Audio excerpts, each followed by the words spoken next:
Assalamu alaikum students, how are you all? I hope you all are doing well. Welcome to our new sessions. Now we have the lecture of class 6 computer. This is the computer books. Open your books, page number 1, chapter 1, the computer system.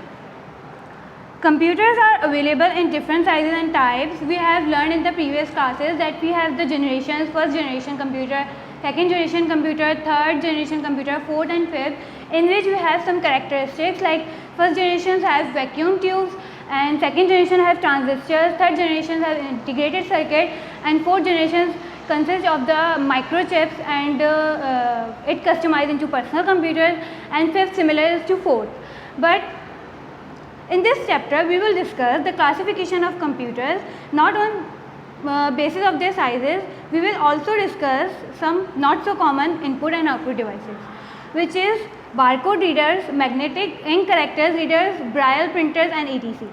We will discuss furthermore about the barcode readers, magnetic ink character readers and braille printers etc. But now we have classification of computers by sizes. First we have mobile computers, in which we have laptops, netbooks, ultrabooks, smartphones, which is very common today, tablets and e-book readers.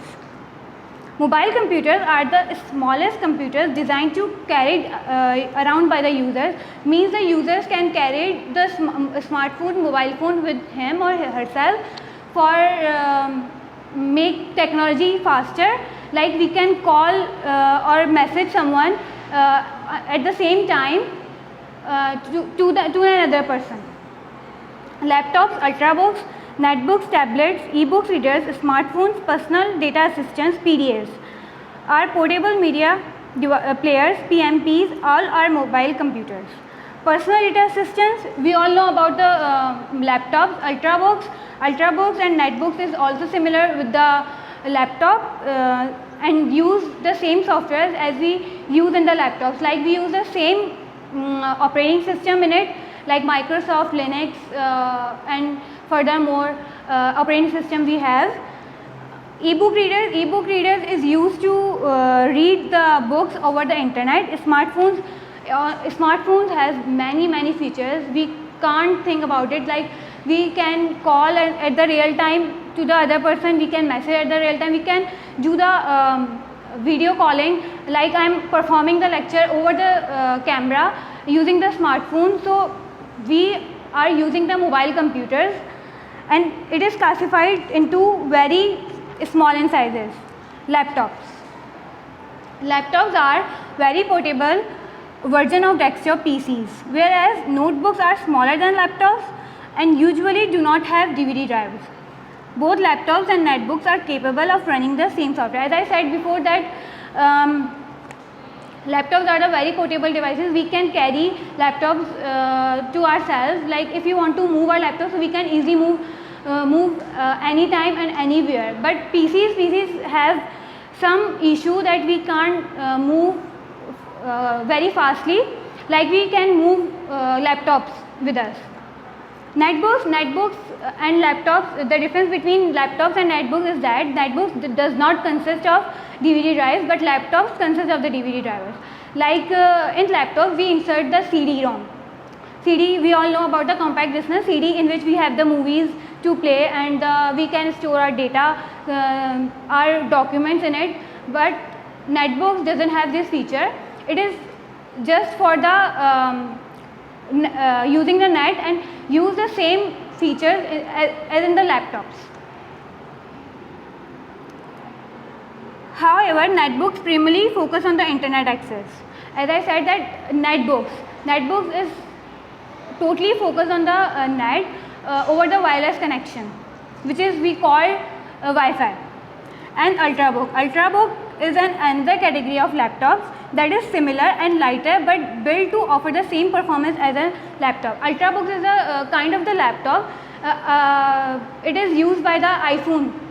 We all know the Apple company, which is very expensive and very efficient for us, and it is very expensive. So ultrabooks is used in the by the Apple company.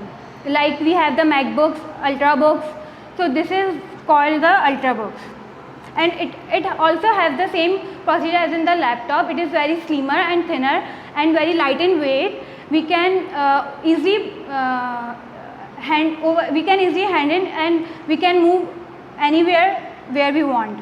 Tablets are easy to identify. They come without a keyboard and mouse and are operated with a touch screen. We all know about the tablets. We all have used the tablets, that it is a very big screen, and it is a touch screen where wherever we want to touch, we can only on our fingertips we can touch and process any data and take out the information which we want. E-book readers are used to store and read books, newspaper, magazines. Kindle is an example of e-book reader. E-book readers are used to read the news, magazines, and we can store books in it. E-books means electronic books, in which we can read the books over the mobile phone, over the laptop, over the PCs, but we cannot touch this book because it is a soft copy book. Smartphones are with wireless internet connectivity. As I said, that smartphones has a many features, and its the main feature is that it has a wireless internet connection, which we call Wi-Fi. Over the Wi-Fi, we can perform many operations, many tasks, and we can facilitate many features with the internet. A PDA is a personal data digital assistant, is also known as Palm Top computer. These handheld devices can function as a cell, fax sender, personal organizer, and have the ability to connect to the internet.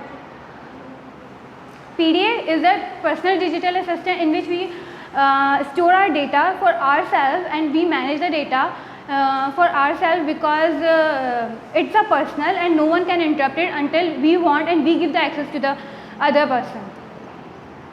And it is also called the palm laptop because we use it over the hand. This are the handheld devices.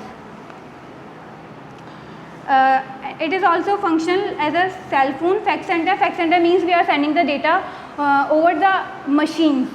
Like I am sending the data one machine to another machine.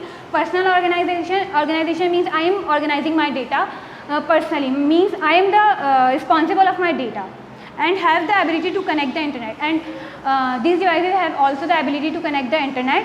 A PMP is a portable media player. Is an electronic device that stores and play audio, images, video, etc. We have seen the iPods and FM radio devices. This is also called the PMP, portable media player, in which we play the videos, recordings, sounds, songs, etc. Microcomputers. Microcomputer is also the classification of computer, comes second. This is also known as the desktop computers. In our computer labs, we have the microcomputers we use to perform our practicals and our data to process in it. Microcomputer is a small computer that is used by one person at a time. When we have the practicals in our computer lab, so we manage this only one student at a one computer, because it is only used by a one person computer. This is called microcomputer. This is how it looks like. Page number 2. That you see in the offices, we have seen computers in the offices, schools, colleges, homes. Our microcomputers, desktop, are also called the personal computer. We also call the microcomputers personal computers, PCs, mini computer. It comes on the third. Mini computers. Mini computers are larger than the microcomputers, typically being by the same as a refrigerator. We have seen the refrigerators many times. It is very large in size. Mini computers first appeared in the 1960s. It appears in the 1961st, and in the 1980s they got replaced by the microcomputers. Microcomputers replaced mini computers because they are very large in size and it consumed the half of the room. So that's why we replaced it to the microcomputer, which has become very smaller and powerful with time. It is microcomputer is very fastest, and it gives the output in very millisecond or microseconds and powerful with the time. अच्छा, CDC and 160A, Microvax 3100 and HP 2100 are the some examples of mini computers. Picture 1.3, this is how the mini computers looks like. Okay students, now on the fourth we have mainframe computers. Mainframe computers are usually called the data centers.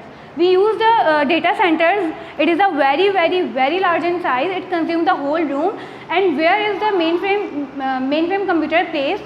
We cannot go there because it is only consists of the one person who process it and who organize it, because it's a very sensitive and a very large in size. Mainframes are very big, powerful and expensive multi-user computer. They are mainly used for bulk data processing in large organizations like government offices, airline banks, IBM 3481, DEC 10 and NEC 610 are the examples of mainframe computer. If we go in a company and if we go in the government office, so there is a room in which the mainframe computer are placed, because it is used to place the very large amount of data, because in any organization they have the very large amount of data and they cannot manage it over the 16 GB hard drive and 256 hard drive, so they have to manage the data centers over there. Mainframe computers are also called the data centers. Picture 1.4, page number 3, this is how the mainframe computer looks like. Okay students, now fifth we have supercomputers. Supercomputers are the biggest and most powerful computers. Why it is called the supercomputer? Because it has the most powerful computers. They often occupy whole rooms. Oftenly they occupy the whole room, that it is placed in the whole room. As the mainframe computers, I said, they can process trillions of instructions per second. The difference between mainframe computer and supercomputer is that mainframe computer only save the data in it, but supercomputer can save the data and process the data and give us the output as well.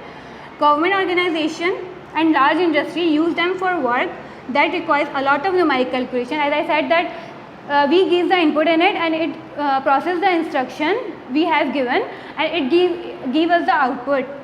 And government use it for performing the large amount of calculations such as weather forecasting.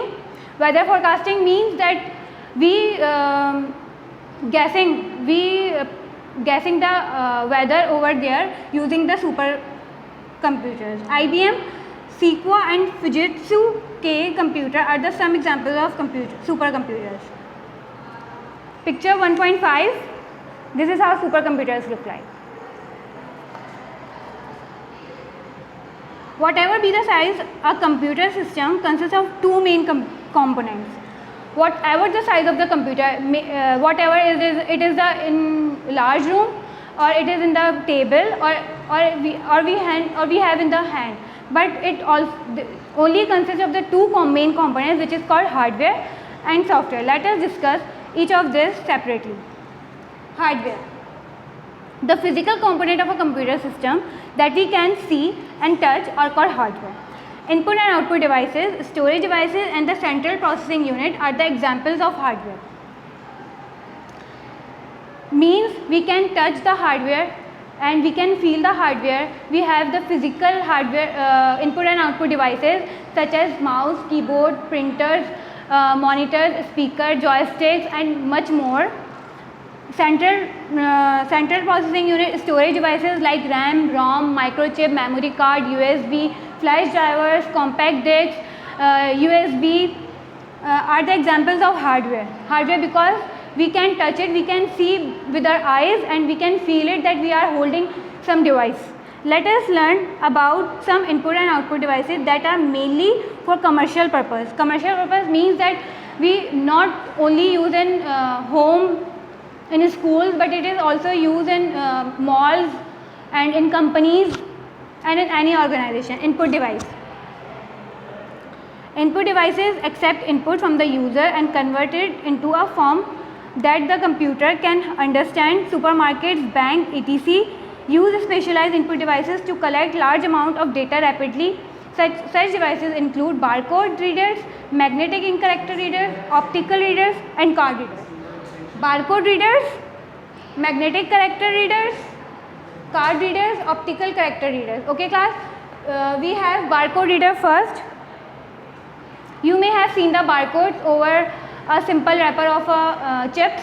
We have that black lines and written the numbers over there. It consists of the information inside it, like if the barcode you are seeing, that it consists of the price of the product, manufacturing of the product, the organization in which they have released, and the product quality, which is what is the quality of the product. So you have seen barcodes on product like grocery items and clothes. A barcode is a unique combination of vertical bar. Yes class, means every barcode is unique from other. Means if you have seen the single barcode and you have seen the other barcode, so they both are different from others because they consist the information inside it, so they cannot be the same. Bars that represent product information such as price, place of manufacture, etc. The cashier uses the barcode reader to scan the barcode. We have the barcode, so obviously we have the device to scan it. It is also called the scanning device, and it only scans the barcodes, not any documents, because it is also developed for just barcode scanning. Okay class, now you have the homework that you have to read your chapter 1, page number 1 till 3 very carefully, and if you have any query you can ask over the Zoom session, and you can also check your homework section over your portals. Allah Hafiz. Thank you.